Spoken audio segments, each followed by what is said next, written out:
It begins with the recognition that we're not here to suffer. Suffering isn't part of the plan. Our bodies have bliss built into them. And I believe that there's a way to access that bliss, and that is to disengage from your circumstances in the sense that you're not as much reacting to your circumstances as you're responding. So that when circumstances arise, you have volition. Now, I'm not saying tragedy isn't going to strike, but yes, grief is a part of the plan, and you can grieve.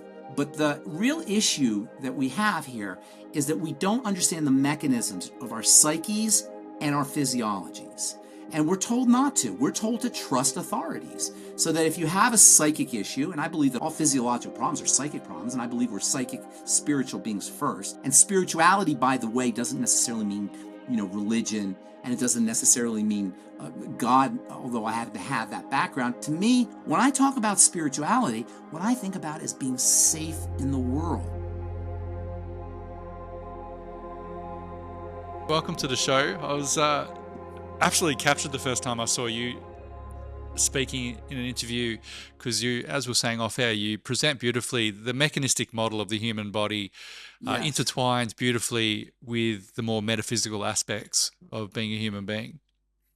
And bridging that gap, to my mind, is really, really also important to get information across to people.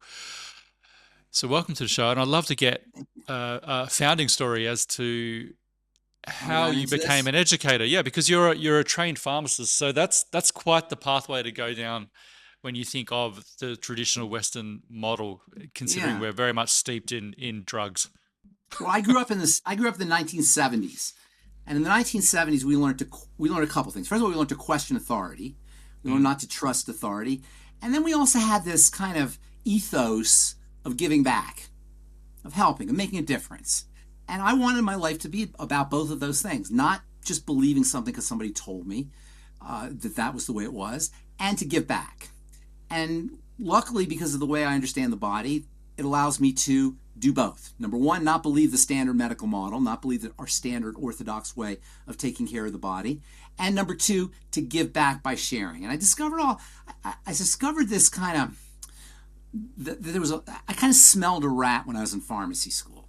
Because in pharmacy school, you study poison, and you study how to mitigate poison, or mitigate the toxicity of poison, mitigate the side effects of poison. It just never made sense to me that we would make the body better by poisoning it, and by having to spend half of my education or more of my education figuring out how to reduce the toxicity on our supposed health tools, or the tools that we're using to make the body better.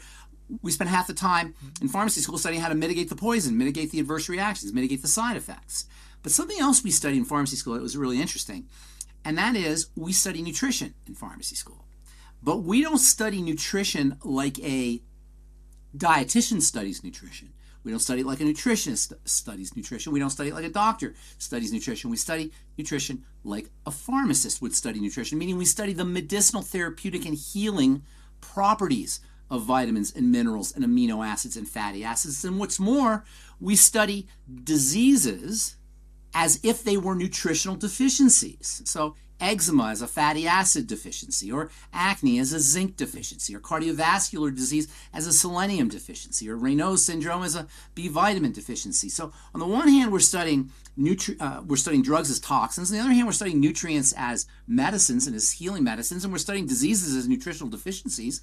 So when I left pharmacy school, I was thinking to myself, why the heck are we dispensing medication that's poisonous when the real problem is nutrition, and we've got these healing modalities that are as readily available to us as walking into the local health food store or even drugstore.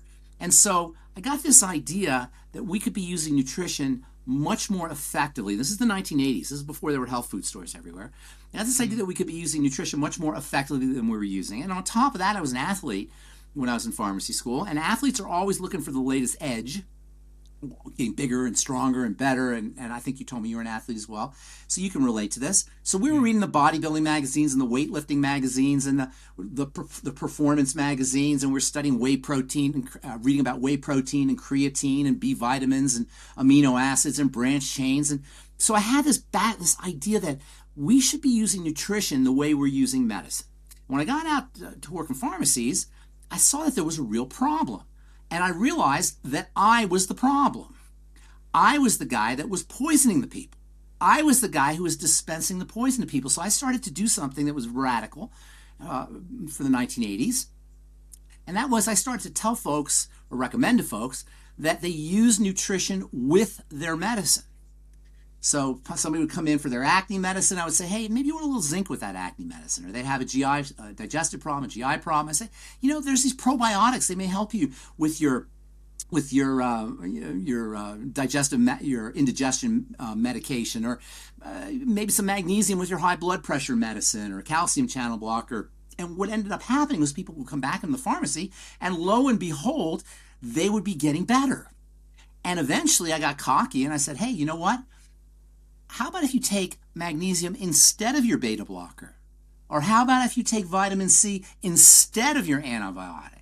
So I started recommending to people that it would start to use nutrition instead of their medication. Well, I was working for a department store pharmacy at the time called Kmart Pharmacy. I don't know if you ever heard of that. And Kmart Pharmacy wasn't thrilled with pharmacist Ben, so I ended up getting fired.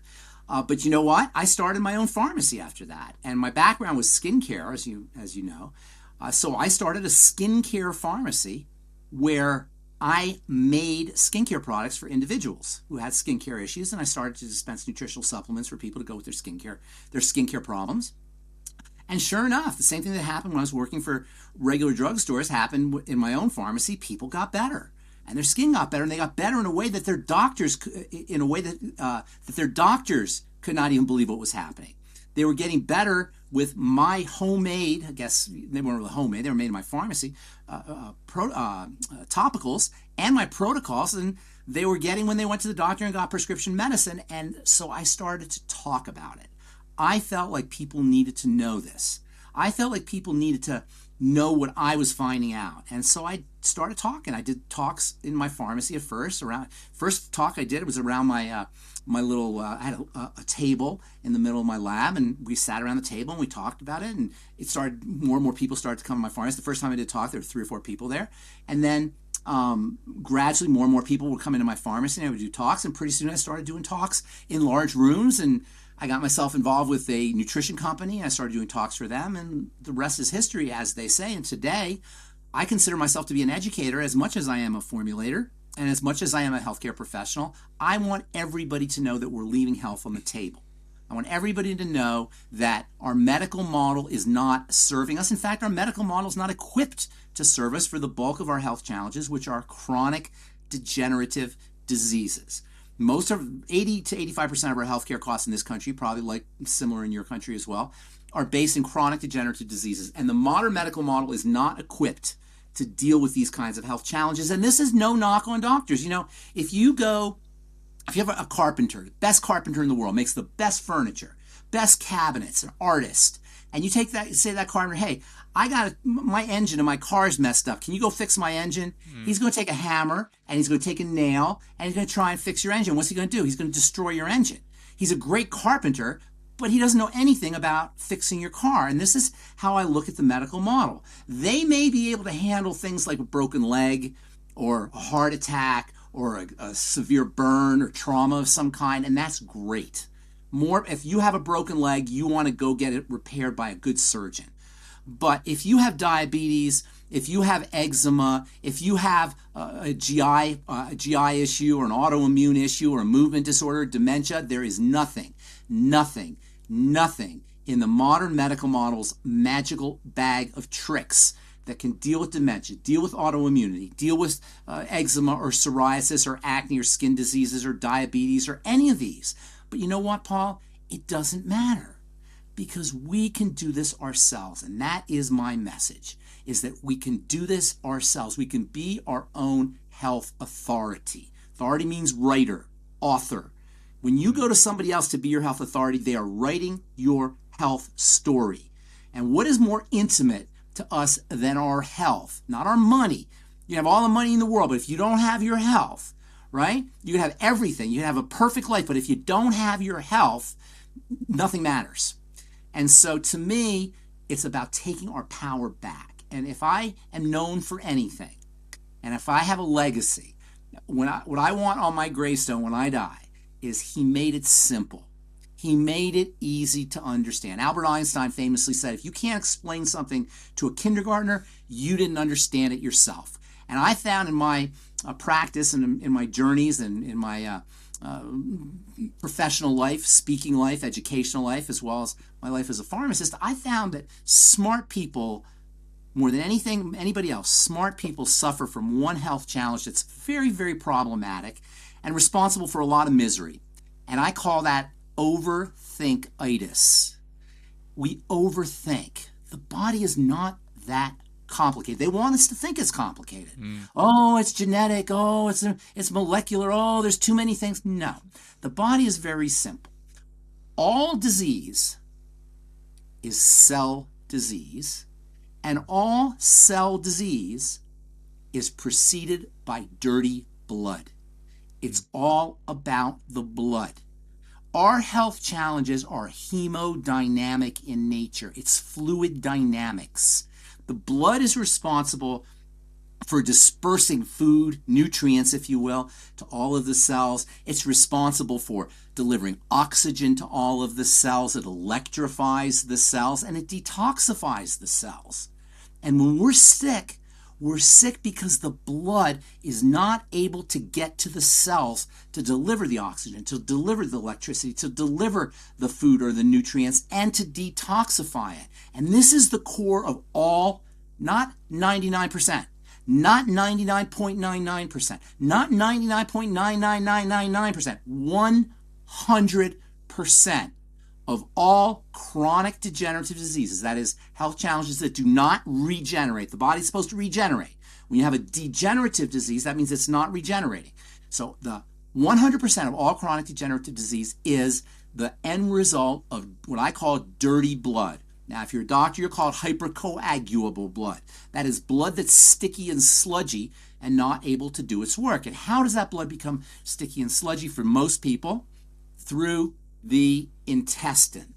The intestine's a tube, and on the other side of the intestine, you have the blood, and nutrients are supposed to get into the blood in a very controlled and regulated fashion over the course of the months and the years and the decades. Eventually, the lining of the intestine starts to spread out, and you get what's called leaky gut.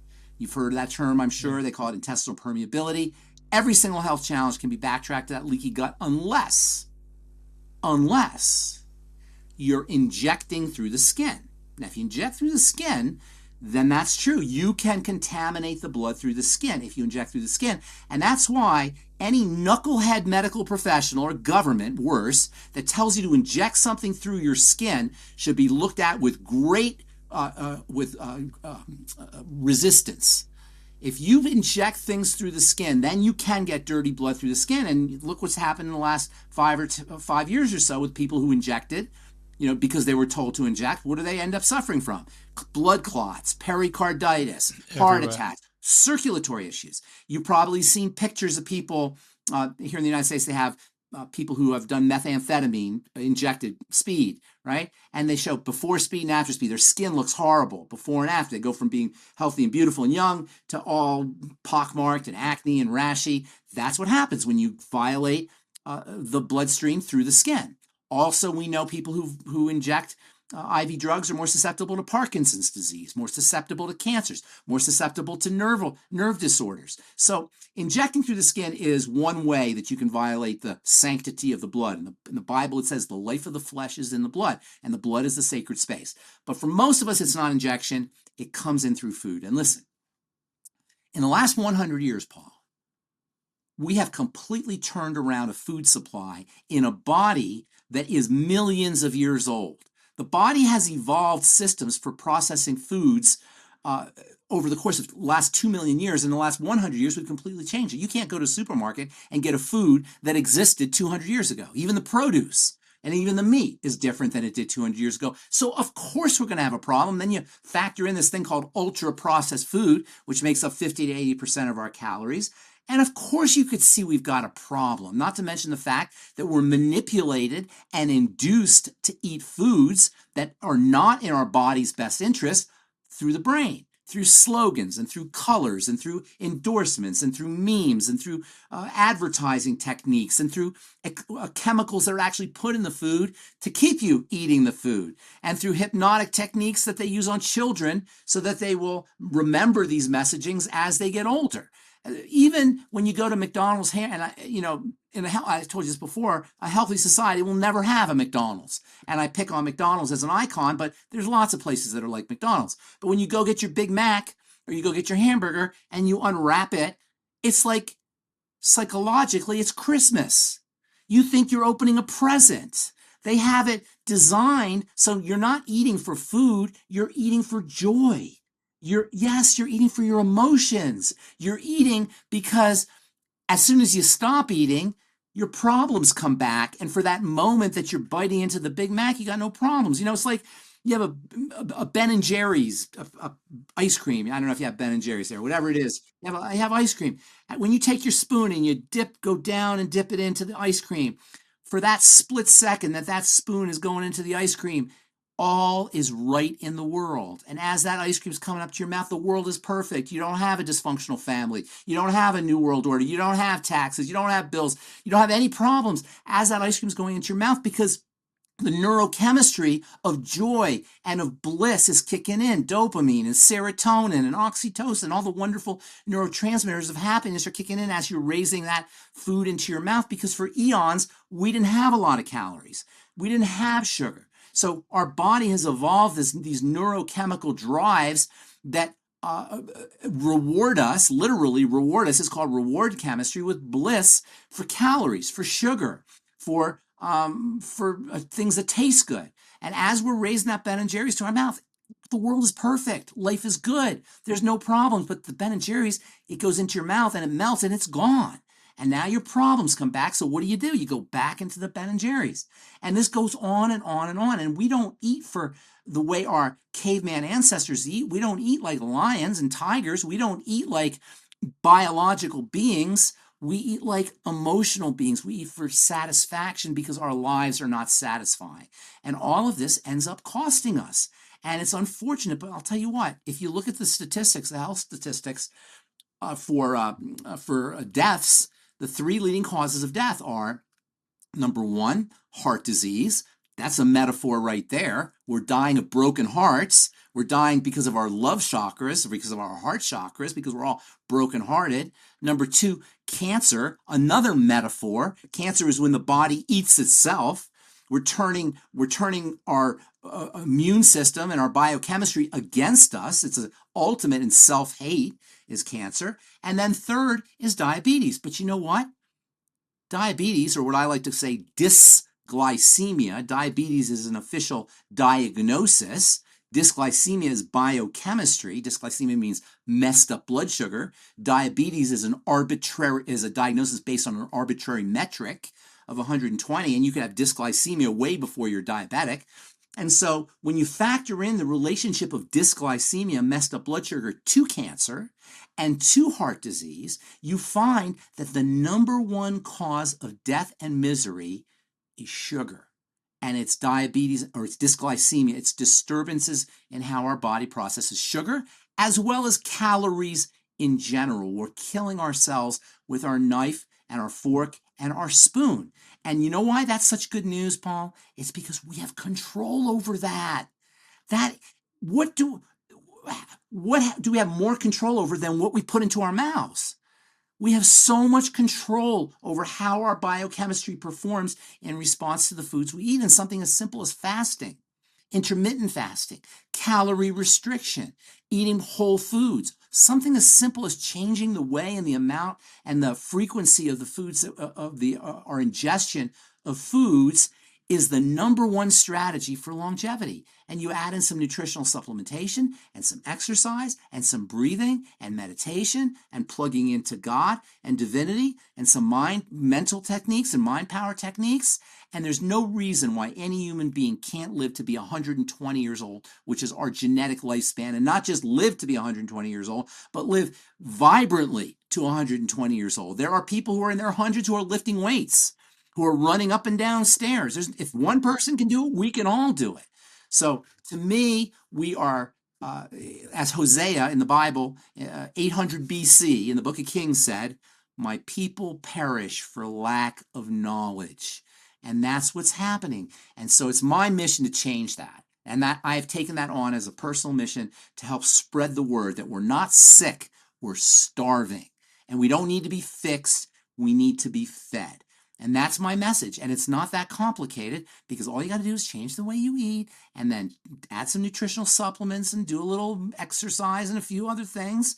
And it's really as simple as that. Don't suffer from overthinkitis. It's not genetics. It's not a virus. It's not viruses or boogeymen that are coming from the outside to get us. It's like they said, like that guy in that comic strip, I forgot, Pogo. He said, I have seen the enemy, and he is us. Yeah, it's a great. I Right? forgot, that's a great line.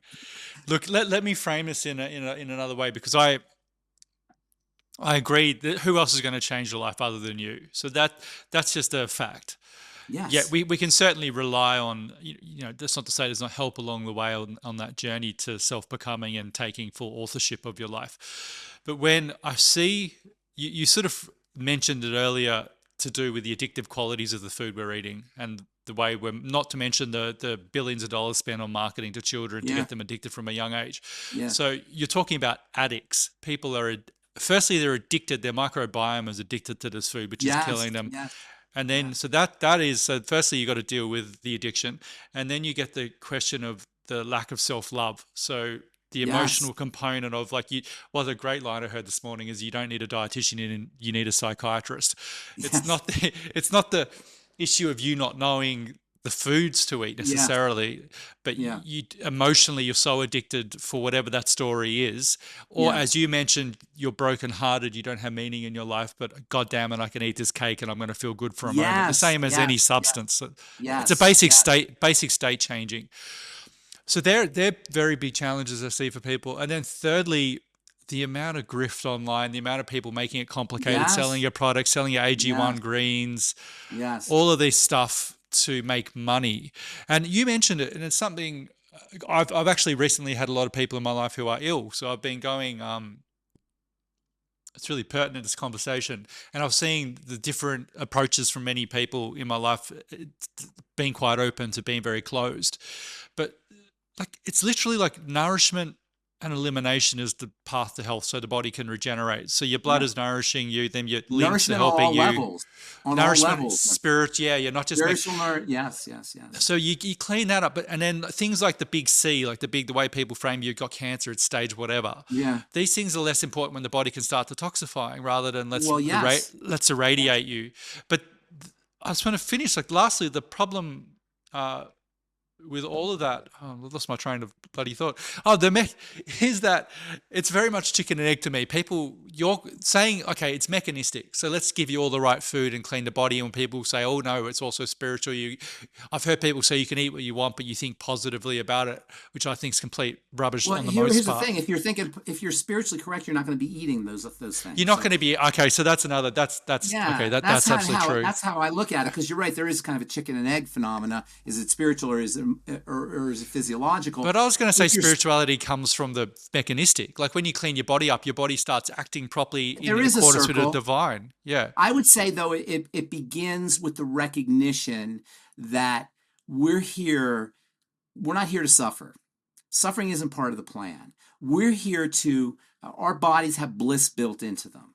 And I believe that there's a way to access that bliss, and that is to disengage from your circumstances, in the sense that you're not as much reacting to your circumstances as you're responding to your circumstances. So that when circumstances arise, you have volition. Now, I'm not saying tragedy isn't going to strike, and there's nothing wrong with grief. I mean, there's nothing wrong with it. But yes, grief is a part of the plan, and you can grieve. But the real issue that we have here is that we don't understand the mechanisms of our psyches and our physiologies. And we're told not to. We're told to trust authorities. So that if you have a psychic issue, and I believe that all physiological problems are psychic problems, and I believe we're psychic, spiritual beings first. That's how I look at it. And spirituality, by the way, doesn't necessarily mean, religion, and it doesn't necessarily mean God, although I have to have that background. To me, spirituality is feeling connected in the world. Albert Einstein was asked, if you could ask God one thing, what would you ask him? And he said, I would ask him, is the universe a friendly place? And that's in a way what we're all asking. Every time we meet somebody, even if we don't ask it in words, in the back of our head, we're saying, is this person safe?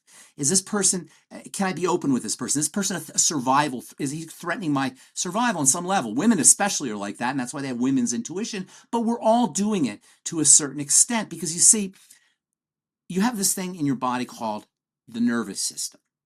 And what is the job of the nervous system? The job of the nervous system is to take the outside world and convert it into the inside.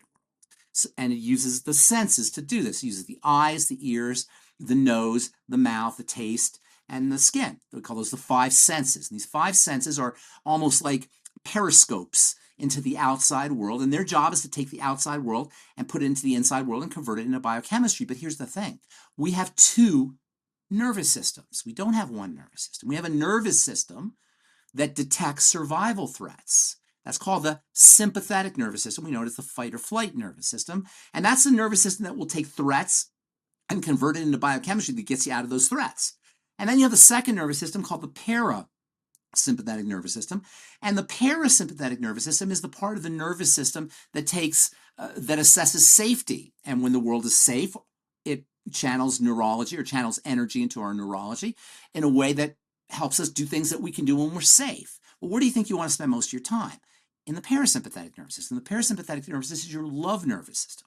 It's the nervous system that makes the heart stronger. It's the nervous system that makes the immune system stronger. It's the nervous system that supports growth and repair. It's the nervous system that supports thyroid health and creativity and imagination and fertility and digestive function. All the good stuff is parasympathetic. All the lousy stuff, the high blood pressure and the immune suppression and the poor wound healing and the accelerated aging and the hypothyroidism and anxiety and the weight gain and the insomnia, that's all activated by the sympathetic nervous system. So when I talk about spirituality, what I think about is being safe in the world, feeling like everything's under control. And this is what Jesus tells us in the Bible, but it was a little bit mistranslated. Jesus says in the Bible says you have to be saved. No, you have to be safe. You have to feel safe. It's not being saved, it's being safe. Well, the beautiful thing about spirituality is that it helps you be safe.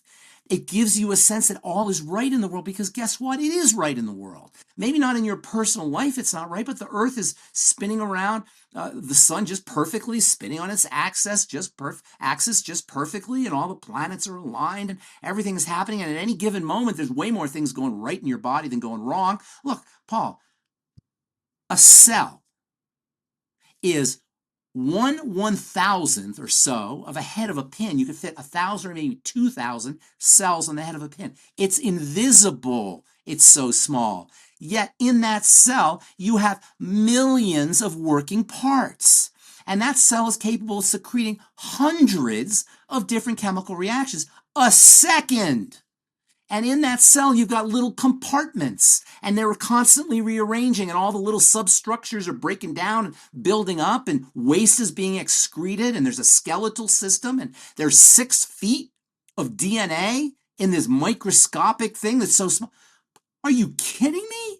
The miracle of the body and of biology is so mind-blowing. We should just be slack-jawed on our knees, just in amazement, just that this is us.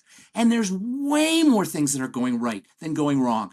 And in our little heads, we think the mortgage is important, and we think our job is important, and our flat tire is important, and we've allowed these kinds of seeming breakdowns in how our world is taking shape, our personal reality is taking shape, to divert our attention from the miraculous nature of anything, let alone the biological system, the incredible sophistication and regulation and integration and tight choreography and perfection. Even if you're on your deathbed dying of the most horrible cancer there is, there's way more things going right in your body than going wrong, let alone if you're healthy and you're young and you're vital. And this is what we want to focus on. This is what we want to give our energy to, because where your attention goes, that's where your energy flows. We want to give our attention to what's right, to what's magical, to what's miraculous.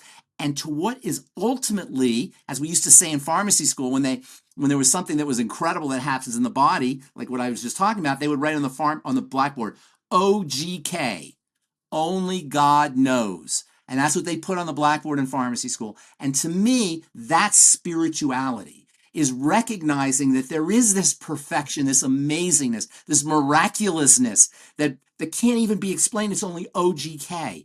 And relying on that the way it says in the Bible, the bees and the birds rely on that. They know they're going to have food tomorrow. You don't have to worry about that. Once you activate that parasympathetic nervous system, once you're in that safety mode, that love mode, you're safe.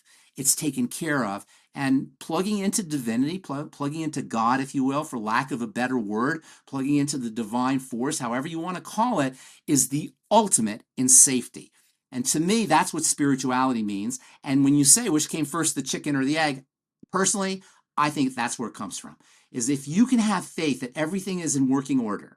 As there was this guy when President Reagan, you look like you're too young to remember Ronald Reagan, but he got shot. I know Ronald Reagan. They're great hair. You remember Ronald Reagan? Yeah. I don't remember. I obviously know of him. Yeah. Okay. Well, his Secretary of State, Alexander Haig, when he got shot, he got shot. He got shot. He goes, I'm in charge here. I'm in charge here. And everybody laughed at him for saying that. And that's what I always think about God or spirituality or the divine force. He's in charge here. There's something in charge here. Just let it happen. Relax. Everything is going to be taken care of. And the number one thing you need if you're not healthy, the number one thing you need is not a supplement. The number one thing you need is not a physical or medical or a biochemical intervention. It is willingness and belief. Willingness to do what it takes and belief that you can get better. And that's the ultimate cure, if you will, or the ultimate step. Forget the word cure. That's the ultimate step. The first step that you have to take is you have to believe. You have to believe that the body is a healing system. And it's not a leap, really, because every time you cut yourself, what happens? You know, I had a big gash on my palm here last week. It's gone. You can't see it. The miracle that took place to heal that cut involved cells migrating to that area, secreting collagen fibers, immune cells carving out the dirt. I mean, a whole incredible orchestration of biochemistry kicked in to heal that cut to the point where 2 days later, it's completely gone, or a week later, it's completely gone. That's the testimony to the healing chemistry, the healing biology that's built into our bodies. I have a book on my reference shelf called Spontaneous Remissions from Cancer. And it's a big textbook of people that spontaneously remitted from cancer. Your body clears cancer out every day. We all get cancer every single day. We get cancer. Your body clears out. And every once in a while, it doesn't. And that's when the disease progresses. But for the most part, our body handles cancer. And by the way, there ain't never going to be a cure for cancer. That's idiotic. Cancer is a coping mechanism. A cancerous cell is a cell that is just freaked the hell out. It doesn't know what to be. Yeah, it doesn't know what else to do. Yeah, because it's been starved. Can you talk? Because people don't understand when they think they've got cancer. By then, of course it's never going to be a cure because it starts at the level of where it's not converting to the liver cell that it's meant to. It doesn't know what to do, so it just replicates. But that's on such a subtle level. By the time it's manifested as what we call. Well, by the time you have cancer, that's when we notice things. Is by the time you have cancer. You know, we don't thank our bodies while our bodies are operating in perfection. We curse our bodies when something's wrong. I'm in the skin business. And I'll tell you what, the skin is the most incredible organ. Amazing. Yeah. Mind blowing, right? And the only time we ever think about our skin is when we look in the mirror and we go, God damn it, where did that come from? God damn it. I can't go out for a week. Yeah. Right? Exactly. That's the only time we talk to our skin. And, you know, we don't thank our bodies. We don't think about our bodies. We don't acknowledge our bodies. We don't have gratitude for our bodies. And by the way, gratitude is one of the best ways to activate the parasympathetic nervous system. Cancer is a really fascinating phenomenon to me because we blame the cancer. We have a war on cancer. We fight We fight it. We have a war on it. Fighting cancer. Yeah, you're fighting yourself. Fighting yourself. Yeah. You're fighting yourself. You are the cancer. We are the cancer. It's like a heart attack. Oh, my heart attacked me. No, it didn't. You attacked your heart. Our heart didn't attack us. Your heart just doesn't know what else to do. All disease is adaptive.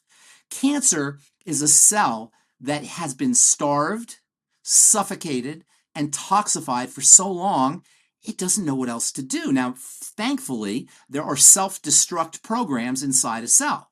And there are signals that a cell will emit that will alert the immune system to remove that cell so it doesn't reproduce. But every once in a while, that cell will revert backwards in time and it will become a primitive cell. There's two kinds of cells. There's primitive cells and there's advanced cells. A primitive cell, they call them a prokaryote. And the advanced cells, they call a eukaryote. Eu means good, pro means primitive. Prokaryotes and eukaryotes. Prokaryotes are primitive cells. And for hundreds of millions of years on the planet, the only cells were prokaryotes. And these prokaryote cells are very unsophisticated. They don't have a lot of working parts. They can't do a lot of things. They don't have a distinct nucleus. They don't form systems. They just form slimes. Their only job is to reproduce, to live, to survive. Bacteria are the classic examples of a prokaryote cells. And a bacteria just divides, and it divides rapidly, and it uses up nutrients rapidly. Eukaryotes are very sophisticated. A eukaryote requires a lot of energy. A eukaryote requires a clean environment. A eukaryote does something that's incredible in the world of cells, and that is it gives up its independence. It gives up its independence so it can become a liver. If you take a liver cell out of your liver and put it in a petri dish, it's not a liver cell anymore. It just becomes an independent cell. But you put it in the right niche, in the right environment, and it will become a liver cell. And that's an amazing thing because it's giving up some of its independence, some of its genetic flexibility so that it can be just a liver cell. I always tell, I have this little joke I tell, and women don't like this, but guys like it. I call it the wisdom of a stem cell. A stem cell is a cell that is immortal, never dies, and it's pluripotent. It can become anything it wants to be until it does one thing. A stem cell loses its immortality, becomes mortal, and it will die, and it loses its pluripotency. It loses its ability to become bone or liver or skin or intestine or whatever when it does one thing. You know what that is? When it commits. And so the next time your guy has a fear of commitment, he knows intuitively he's going to lose his pluripotency and he's going to lose his immortality. But I'm just kind of making a little joke here. The point is that there's a message here in the sense that yes, a liver cell is a cell that's committed to being a liver. And a skin cell is a cell that's committed to being a skin. But when that liver cell or bone cell or intestinal cell has been abused, hasn't been fed, it's been swimming in its own waste and toxicity, it's suffocated because the blood isn't delivering enough nutrition, eventually that liver cell says, screw you, I'm not going to be a liver cell. I'm just going to divide. I'm just going to be out on my own. And I'm just going to divide. And I'm going to take all the food and you haven't cared about me. So I'm going to take all the food that I see and I'm just going to divide. And that's a cancer cell. A cancer cell is a eukaryote that is now functioning like a prokaryote because it doesn't know what else to do. And the thing about prokaryotes, and this was a discovery that was made by a guy named Dr. Otto Warburg back in the 1930s, is that, you probably heard of him, he turned normal eukaryotes into prokaryotes by robbing them of oxygen. And it turns out prokaryotes are very efficient at living without oxygen. And that's one of the major reasons why why cells become cancerous, is because they don't get enough oxygen, along with the nutrition to help them handle the oxygen, and along with a clean place to do their work. And that's the only really three things that can go wrong with the cell is starvation, suffocation, and toxification. And what part of the body is it that feeds the cell to address starvation, that oxygenates the cell to address suffocation, and that cleans the cell out to address toxification? The blood. It's all about the blood. It comes right back to the blood. The life of the flesh is in the blood. Clean the blood, number one, through intestinal, digestive strategies, patching up a leaky gut, eating less food. And number two, there are nutrients that you can use that facilitate the thinning, or the cleaning out of the blood, polysaccharides and ionic minerals and things like supplements like glucosamine and vitamin E and omega fatty acids and oxygen, just breathing, all have a fluidizing effect on the blood. And these are incredibly important health strategies for helping keeping the blood clean and allowing it to deliver its nutrients and oxygen and support detoxification. And this is another reason, by the way, why chelation therapy, I don't know if you've heard of this thing called chelation therapy, yeah, where you're is pulling so out. beneficial. And if you're a movie star and you have unlimited funds. Just quickly for people, do you want to give a quick what chelation therapy is? Chelation therapy is when they'll inject something into your blood, or you can actually take them orally, and there are nutrients that function as chelating agents that actually magnetically pull poisons out of the blood. And there's one in particular called EDTA, and if you're Elon Musk or you're Brad Pitt or you're some wealthy billionaire, you want to live to be 120 years old, you're doing chelation therapy every week because it's that effective at keeping the blood clean and keeping the fluid moving. And so chelation therapy is vital, but you don't necessarily need to go to a chiropractor or doctor to have chelation therapy. You can use N-acetylcysteine or selenium or vitamin C or sulfur or polysaccharides, all of which have natural chelating properties. So again, it boils down to the blood, and that boiling down to the blood is demonstrative of how much power we have. And that's really ultimately what this message is about. It's a message of empowerment. I get letters from people, Paul, every day. You would not believe the health challenges that people are going through. And they feel powerless. They feel helpless. They don't know what to do. And they're going to this doctor and that doctor and this cardiologist and this endocrinologist and this OBGYN and this neurologist and this doctor and that doctor and running from here to there to the pharmacy and to the hospital and for this protocol and this surgical procedure.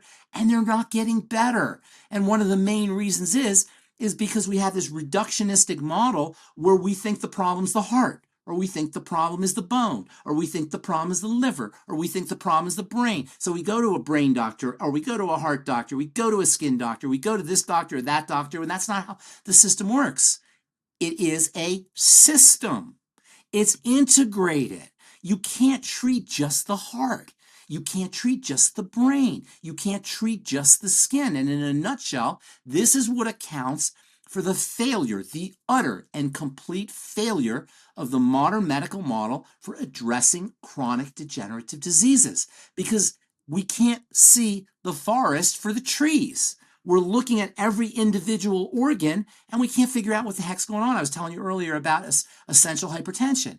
90%, maybe more, of hypertensive, high blood pressure cases in this country, probably in your country the same, are said to be essential hypertension, which means whatever, we don't know what causes it. It's just who you are. It's essential. It's part of you, because we don't see that the body's a system, and we don't see that the pressure is an adaptive mechanism that the brain is employing via the adrenal glands and the kidneys to get more pressure to the organs and the tissues and the cells so that they can get oxygenated and nutriated and detoxify. And because we don't see the body as a system, we only see the high blood pressure, or maybe the kidneys, or maybe some place where there's damage, or an aneurysm or whatever it is, or plaques, or some kind of damage to the blood vessels. We think we got to yank open the blood vessels with vasodilators or beta blockers, or change the constituency of the blood with diuretics, not understanding that the body is brilliant. It's wise. We want to look at the whole picture, zoom back out, and so you can see how everything is connected, how the brain is connected to the heart, and the heart is connected to the kidneys and the adrenal glands, and the kidneys and the adrenal glands are connected to the intestine and to the blood and to the gallbladder and to the liver, and it's an entirely integrated system. And what's beautiful about the blood is that's the unifying force. That is the part of the body that unifies everything. It's like a river in the Amazon. If the river is polluted and all the trees are giving rotten fruit, you're not going to work on the trees if the river is polluted. You got to work at the level of the river. And the beautiful thing about this model is, number one, it works, and number one, and it's common sense.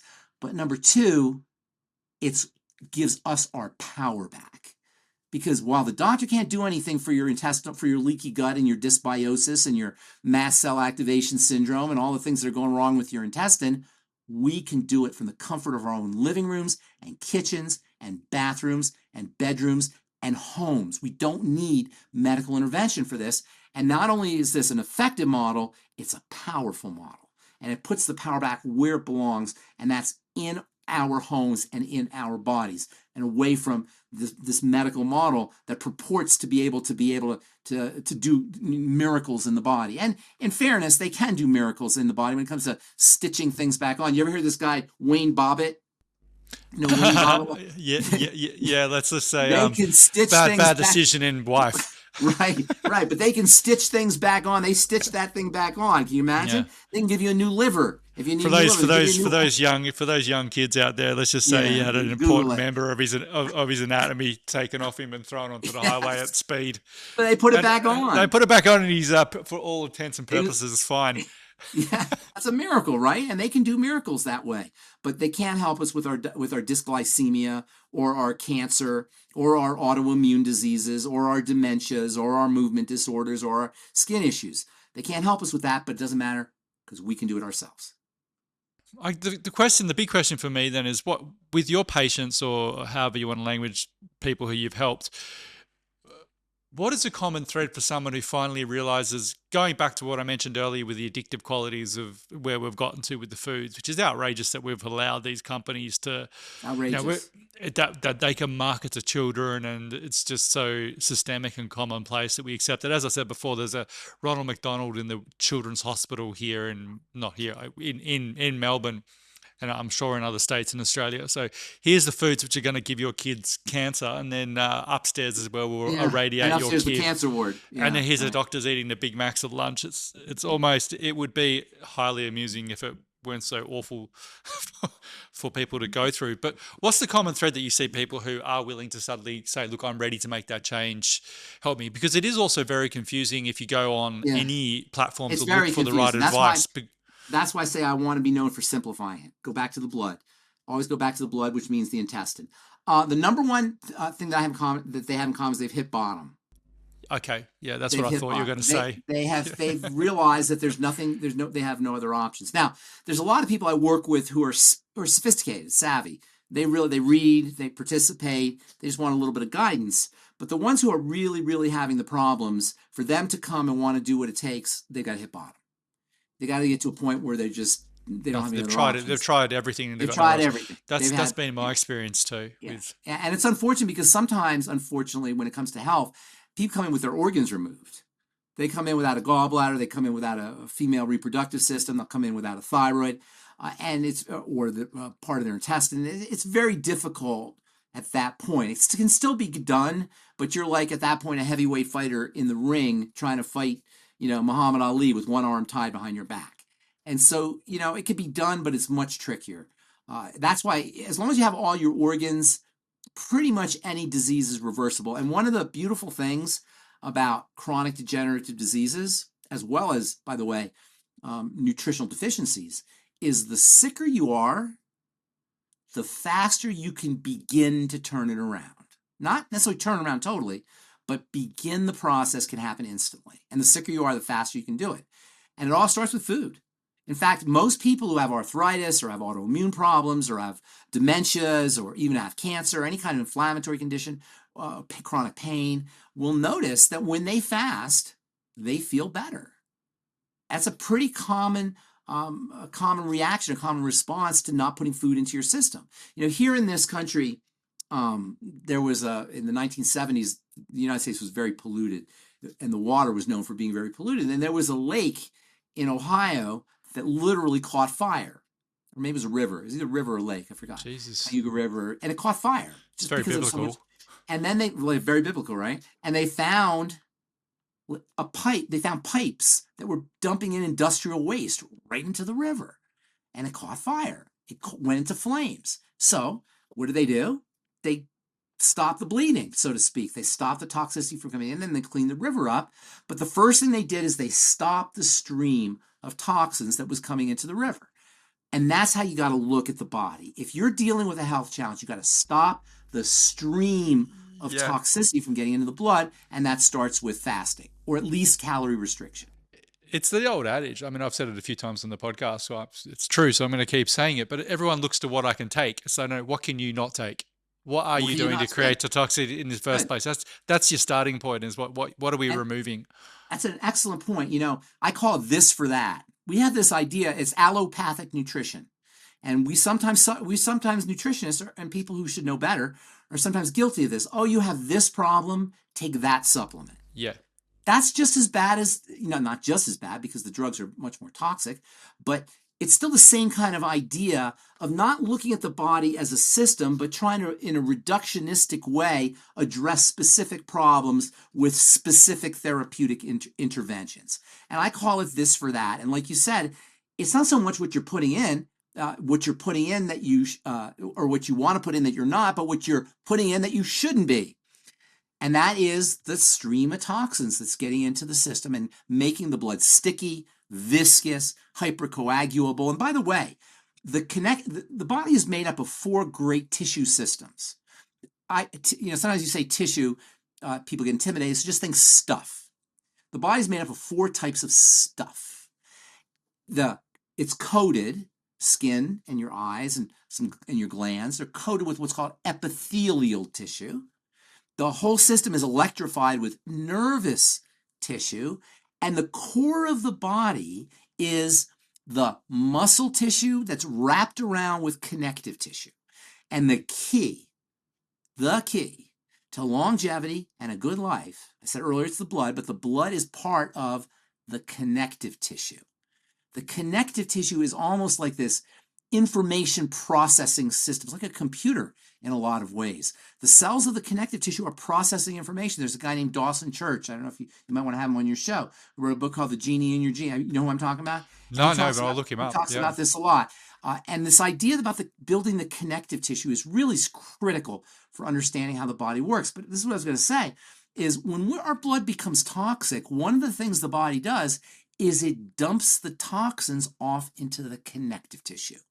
And at that point, the connective tissue becomes susceptible to attack by the immune system. That's called autoimmune disease. And by the way, these toxins can also get dumped in the thyroid and the kidneys and the various soft tissues. And this is really where autoimmune diseases come from, is the dumping out of circulatory toxins into the tissues. But it's the connective tissue deterioration that is the sine qua non, the very essence of the disease and the aging process. And everything, in fact, we hate about aging, whether it's the wrinkles or the scoliosis or the osteoporosis or the arthritis or the mobility issues or the pain issues or even cancer, are all about connective tissue deterioration. And if you want to do one thing to slow down the aging process and to reduce all the miserable symptomology from the osteoporosis to the arthritis to the ruptures and the prolapses and the thinning skin, etc., that are associated with the aging process, it's build and strengthen the connective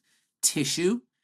And interestingly, there's one nutrient that is the key that turns on the connective tissue building engine, and nobody appreciates it as the quintessential anti-aging nutrient or anti-aging vitamin. That's vitamin C. Vitamin C is the connective tissue building vitamin. And I would present to you that one of the major issues we have around the world from a health perspective is something as simple as vitamin C deficiency, because all of us are getting not all of us, but the vast majority of us are getting our vitamin C either from an orange, which contains trace amounts of vitamin C, or from a multivitamin, which contains trace amounts of vitamin C. So figuring out how to build that connective tissue, and that includes the blood, which is liquid connective tissue, is really what anti-aging and longevity and good health are all about. Mm. Well, people aren't eating nearly enough fiber either, which speaks to fiber is a whole other thing. They're not getting. Absolutely. But I'm just thinking in terms of getting the vitamin C from their foods. They're not getting vitamin C ain't coming from foods. You're not going to get vitamin C from foods. You'll get. I mean, do you know what food source has the most vitamin C in it? Yeah. Well, I do I do kakadu plum, which is the highest. Kakadu plum. That's good. I do. Yeah. I do, and I do amala. I've got a mixture. I get Amala's kakadu plum, too, amala. I think there's one that's got even more than kaduku plum. Really, hit me with it. I've not heard of it. Chili peppers. Really?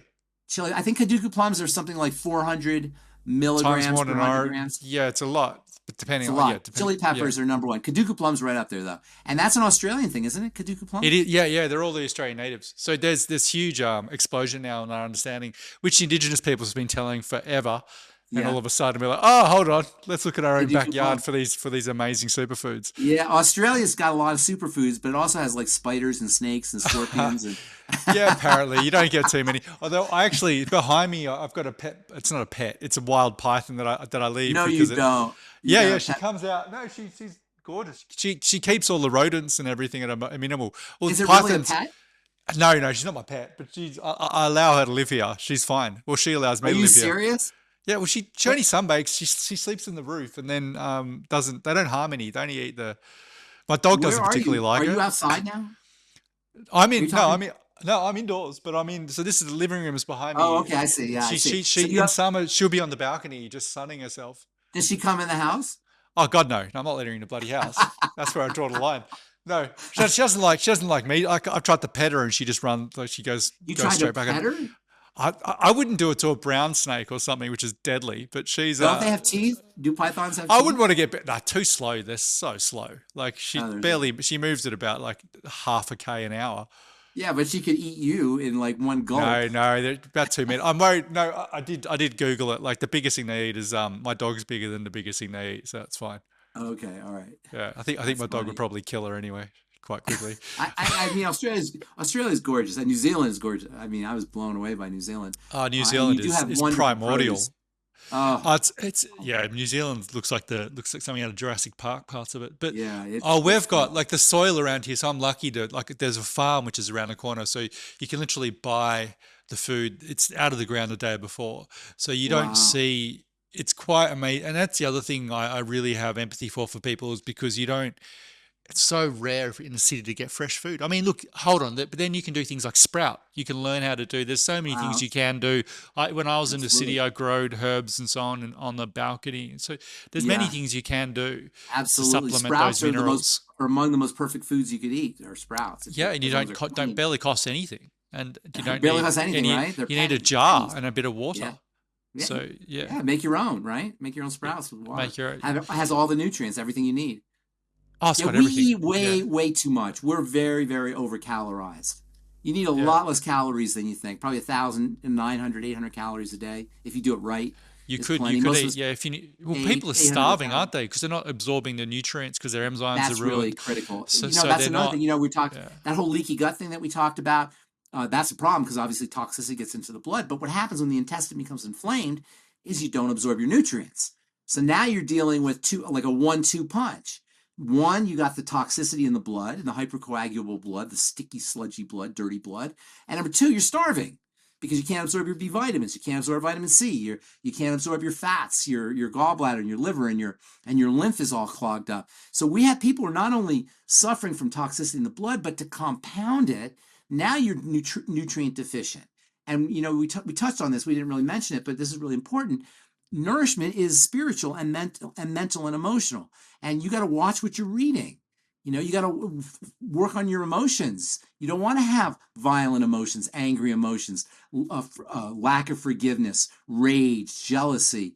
And you don't want to have lousy thinking. You don't want to be thinking about all the stuff they want you thinking about on the news. What is the point of the news? What is the point of the news? When I was a kid, I had a friend who was watching soap operas, a girlfriend. I was watching soap operas. So for a while, I kind of got into, I was like in my 20s, and I got into watching soap operas until it dawned on me that nothing ever gets done. It just keeps progressing, and there's another story, Drama and and there's another drama story. They and keep you drama. going. That's the news. But The that's news most is like a people's soap opera. lives. What's Yeah. that? I said that most people are stuck in that frequency of where there's one drama to the next drama to the next drama without actually Winston ever moving Churchill said, forward. Winston Churchill said, history is one damn thing after another. And that's how most of our lives are. It's one damn thing after another, and it's promoted on the news. But at the end of the day, which we talked about a little bit ago, there's way more going right than going wrong. And if they want you to see something, if you're seeing the plane going through the towers over and over and over again, that's what they want you to see. If they're showing you the explosion over and over and over again, that's what they want you to see. It doesn't serve your needs to see things blowing up or to see people suffering. Isn't the news always about people suffering? What Oh, is the it's point of that? yeah, Always. It's it's mind always this control. death and this dying and this murder and that war and this disease. And it's always Sturm und Drang. Now, part of it is titillation, and we have this kind of Schadenfreude thing going on where we like to see other people's misery because it makes us feel better about our lives. But ultimately, activation of this drip, drip, drip, drip sympathetic nervous system biochemistry is not in our interests. So in the Bible, it says you're either with me or against me, right?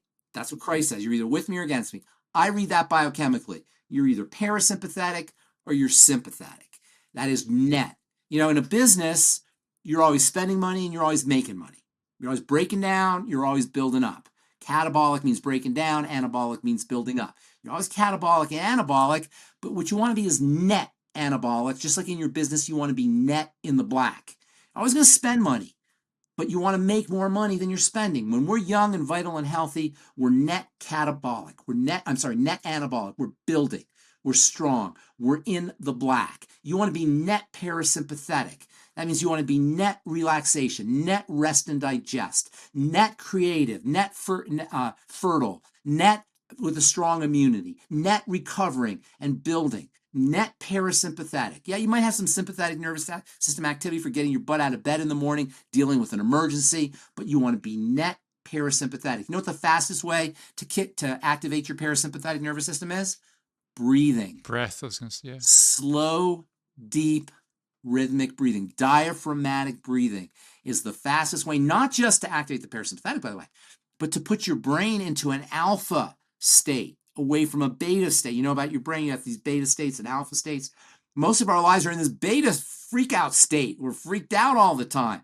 Learning how to activate the alpha state and ultimately even the theta state, and for sleeping, the delta state and the gamma state, just learning to tell the body to stand down, which is a parasympathetic function, telling the body to stand down is critical. And the fastest way to do it is through slow, deep, rhythmic breathing. You can go 40 days without food. You can go 4 days without water, but you can't go 4 minutes without oxygen. And anybody who gets a panic attack will tell you that right before their panic attack, they're holding their breath. They're not breathing. And if anybody out there's listening gets panic attacks, as soon as you feel like it's coming, slow your breathing, go deep into your belly, go deep into your diaphragm, through your nose. Always want to do through your nose. Get through the diaphragm and get into a rhythm. The brain loves rhythm. Boom, boom. It's like, remember the watch, the hypnotist? You are getting sleepy. If you watch commercials for food, next time you watch a commercial for food, the syrup goes down the pancake very slowly. So you go into an alpha state as you're watching that syrup drip down that pancake. You're going into an alpha state. You become much more suggestible. So learning to activate these relaxation systems, whether it's in the brain with your beta, with your alpha state and your theta state, or whether it's the parasympathetic nervous system, telling the body to stand down. Another great way, by the way, to activate the parasympathetic nervous system is warm water. In fact, women are good at this. When a woman, because women are more in touch with their bodies than men, right? Because women are reminded every month they have a body, and then once or twice or 3 or 4 or 5 times a year, they're giving a baby. So they're very hip to their bodies. And when a woman is depressed or sad or had a bad day at work, what does she do? She says, I'm going to go take a bath, right? What is it about the bath? The bath activates the parasympathetic nervous system, the relaxation nervous system. You know what a bath is?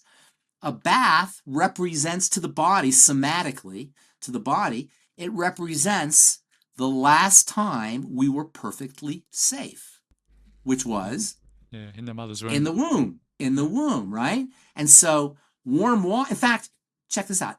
The next time you're in I hope this never happens to you. I don't want this to happen, but if you ever get into a bind, you will find yourself, if the bind is bad enough, the problem's bad enough, you will find yourself going into a fetal position. You'll just curl up like that. And if you get really sick or uncomfortable, you can just go into a fetal position. It just activates the parasympathetic nervous system, the relaxation nervous system, because really for most of us, that's the last time we were totally safe. In the Bible talks about this thing called original sin, right? Well, what is sin in Latin? Sin means separation, without. Like in Spanish, sin means without. So sin is when you're separate, when you're without. To be born into sin is when you come out of the womb.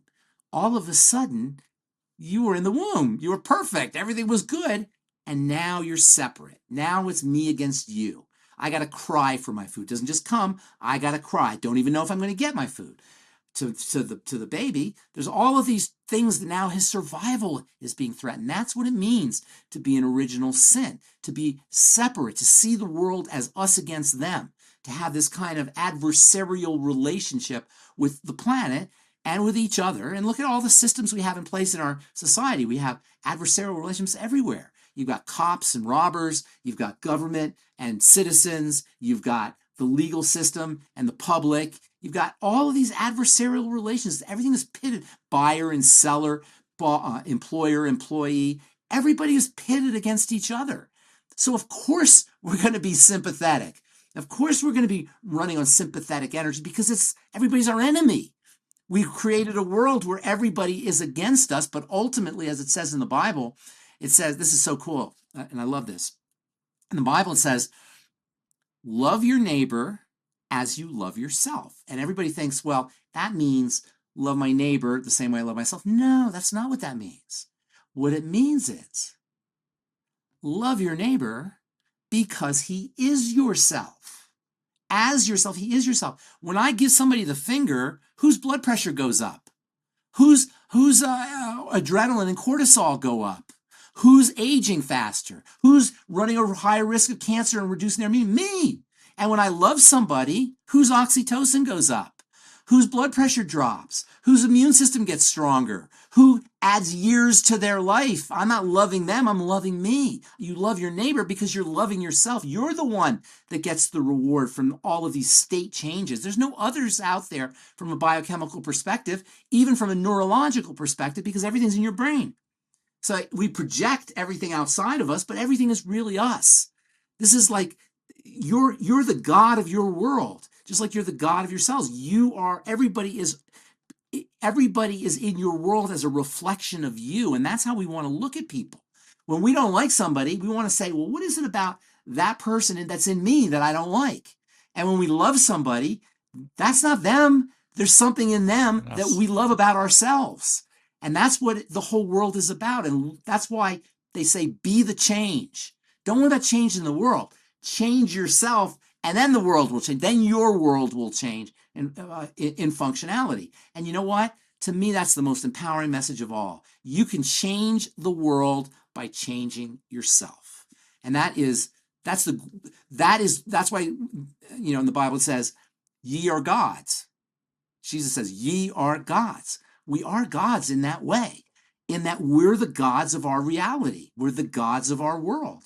We're the ones that created everything. It's all happening in our brain. There's nothing out here, Paul. This is just quantum gibberish soup. And the electrical energy, there's a thing in philosophy called naive realism. Have you ever heard of naive realism? Yeah. Naive realism, we just believe everything, right? Mm-hmm. Well, guess what? There ain't nothing out here. It's all just gibberish, blinks, things blinking on and off, coming in and out of reality. It's hitting our eyeballs. There's no red out there. You think there's red anywhere, or orange or yellow? There's no red. There's things that are vibrating hundreds of trillions of times a second and hitting the cells in our retina, and it bounces around, turns into electricity, goes into our brain, and boom, we see something. But there's nothing out there. There's no Paul out there. It's all just being synthesized in my head. And that's an amazing gift. We can create anything we want out of that. And I might not be able to make you into, Pamela Anderson, but I can make you into a nice. I can make you into a nice person. Can you make me Pamela from the 90s? That'd be great. I'll take that. Or whoever the lady. I can't make you into Sydney Sweeney, but I can make you into a good guy. Yeah, I can make you into somebody who I like, and somebody who I connect with, and somebody who I have a relationship with, and we can do that with everybody. Well, it's such an empowering what you just mentioned with what we're seeing in other people, whether it's negative or positive, is within us, and that's a really empowering way Yes. to begin to think about your life instead of being, because then you're not victimized by people as opposed to what's Yes, you're this not person victimized. Victimized is yeah, duality. It's this saying you person's you did teaching me this to something. me. Yes, we have so much power over all of this, and that's why it's so important to be nourished the way you nourish yourself mentally and emotionally. Nourish yourself with shows like this, with ideas like this. Uh, when you love somebody, Paul, you activate your parasympathetic nervous system to the point where if you have anxiety, it will be reduced. And one of the best ways to do that is to find somebody who's vulnerable, who needs you. Somebody when we feel like we're safe with somebody, then we can be our best. And that's why they give people come back from the war, they give them PTSD dogs. When you pet a dog, the dog needs you. When you with somebody who's more vulnerable than you activate your parasympathetic nervous system, which is why it's so important to help people, to give things to people, because when people need your help, you help them, you're activating your parasympathetic nervous system. You're adding years to your life. How cool is that God set up a system where we get rewarded for helping those, that's what Jesus says, as you've done to the least of me, so you've done to me. He set up a system where we get the benefit by helping people, by making a difference in the world. I live in the city, not anymore, but I used to live in the city, and there'd be homeless people everywhere, and they'd always be asking for money.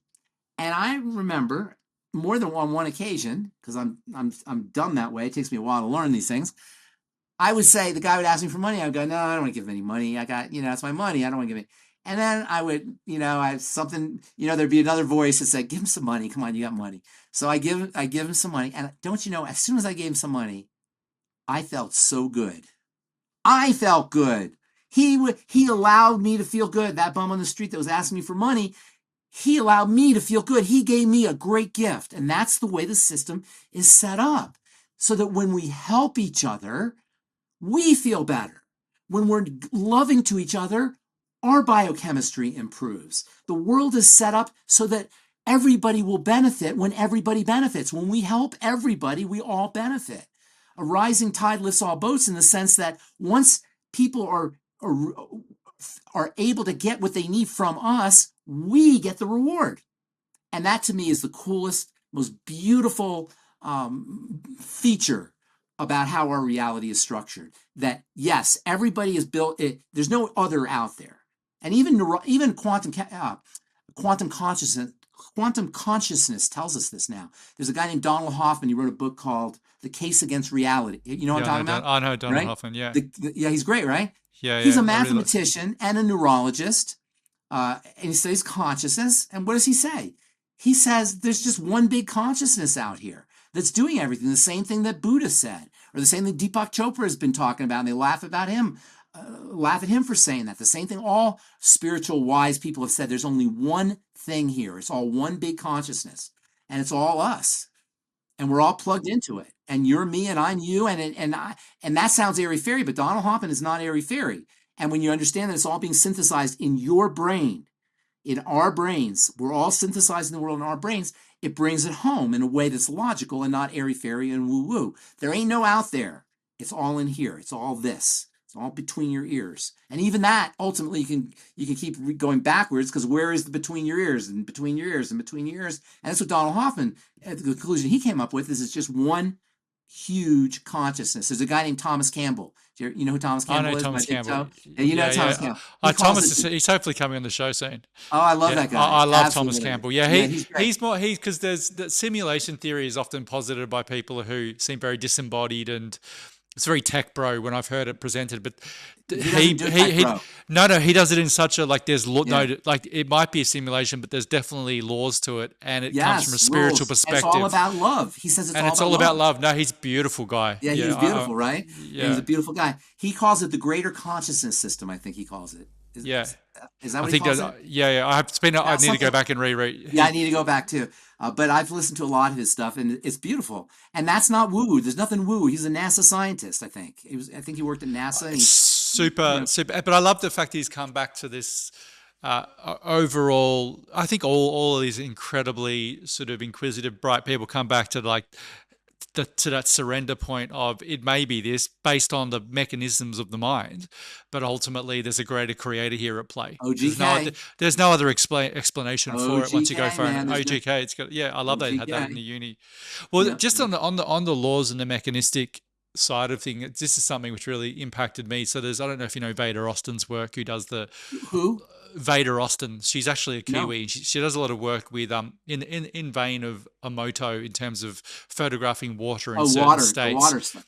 Okay. Yeah, so a lot of crystallography in the water. But she one of the ones that really is very profound just from a visual standpoint is she had people say something negative or a harsh word and then Yeah. they'd spit into the saliva into pipette and should freeze it and then the opposite should have someone say something loving and based in gratitude and then freeze it and you should see the geometric patterns of the hate. It's like Wow. it looks like a cancerous cell. It's sickness. Wow. So that's coming out of Wow. you and the inverse is true when you love. Inverse is true. So Well, think as of that above, like so below. As as above, above so so below. below, but Yeah. think of your It's all thought like that's holographic. think of your thoughts and think of your words and your deeds and your and how it's all one thing and and the more aware you are the more you it's just this the more you become like this is a self-fulfilling manifestation of my mind ultimately Yes. to a very Yes. A large degree or self-fulfilling man. Yes, you created it. You created it. And that's why it's so important to talk about godly things. And it's so important about talking about elevated things. You're raising the frequency. Our thoughts have frequencies.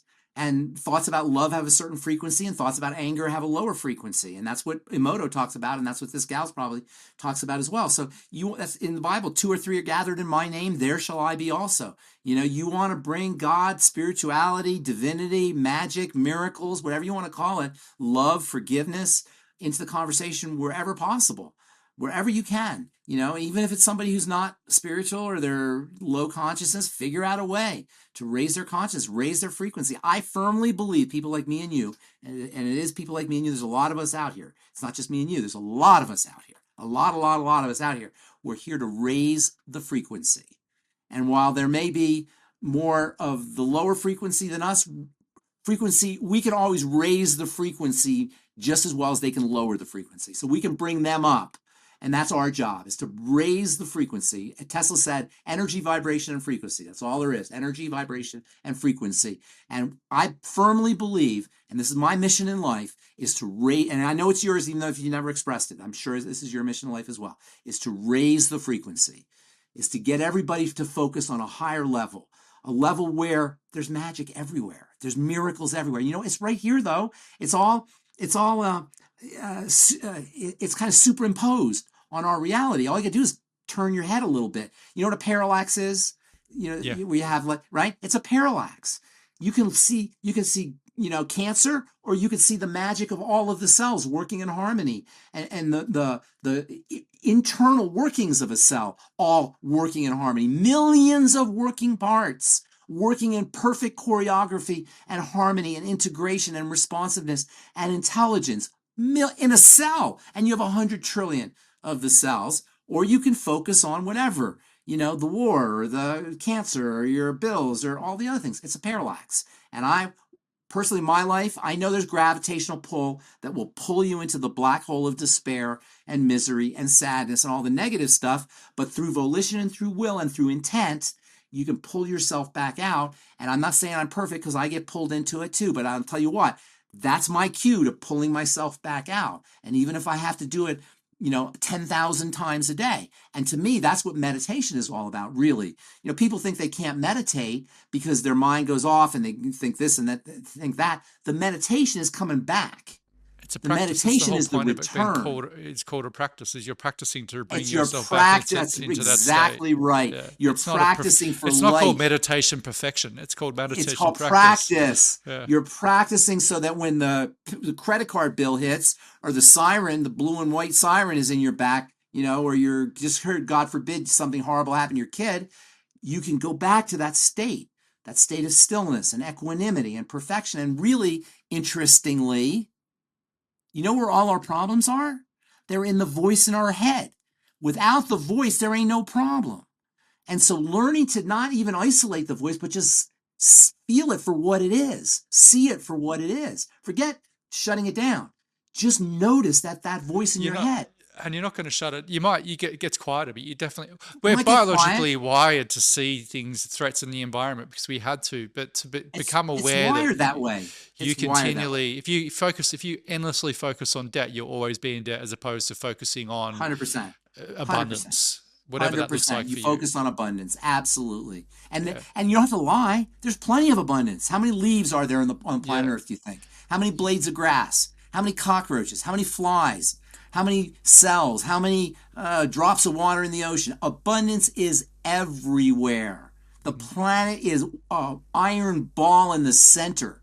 The planet is a pure magnet streaming out electrical energy through your feet into your Yeah. body as you walk on the ground. Yeah. There ain't no shortage of nothing. Yeah. It's all a lie from Sumeria, from whatever the heck they came up No, with. but they're still lying. Like the Earth makes its own internal fresh waters underneath the mantle, so we don't even know how much. Exactly. And yet they're still saying, if you were to watch the news, and they're saying the next war is going to be over water, and it's just like, Over water. Like there's a everything shortage. is everything is a psyop. Now I'm just like, whoever's doing this, you just like you people just need a hug. Come on, come here, give us a hug. Yes. It's okay. You've got 100 billion. I think you're okay. I think Yes. you're now okay. You don't need to You're control all right. anyone. Just Yes. relax. Come, let's have a matcha. Relax. Have a soy matcha. Come on, sit there. You won't grow boobs. Don't worry. Yeah, That's funny. it is. But look, Ben, I'm so appreciative of your time. We covered a lot, and I'm so. Yeah, there's a lot of stuff. But I really want to get you back because I would love to get you back to talk about something Skin. close to me, skin and the sun. But I think Yeah. we'll isolate that into a separate episode because that's another. Okay, I love that. It's great talking to you. Listen, I told you I'm a fan of what you're doing. Oh, And thank you're you. doing great You work. too. And kudos to you, man. It's awesome. You're raising the frequency.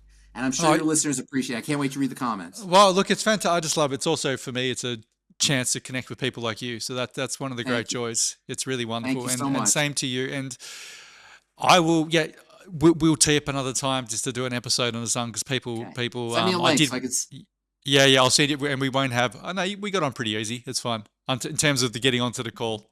I've had trouble okay. recently. Oh yeah, it was fine. Now I got Riverside plugged in. I should be okay. All right. God bless you, my friend. Good to talk to you.